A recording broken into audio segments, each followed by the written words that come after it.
కాబట్టి విషయం అవగాహన చేసుకోనండి. నేను చెప్పేది ఏమిటంటే మీ అందరికీ కూడా జ్యోతిని వెలిగించుకోనండి.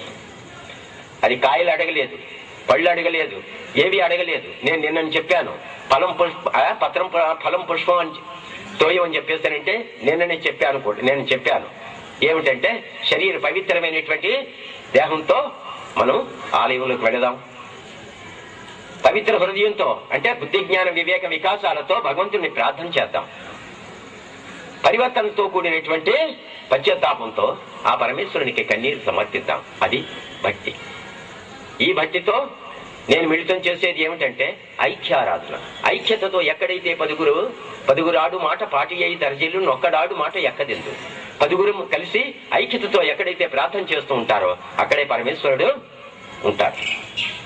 కాబట్టి విషయం అవగాహన చేసుకొని మీరు ధరిస్తూ మీ జన్మరాహిత్యం కొరకు జ్యోతిని ధ్యానించండి. ఈ విషయంలో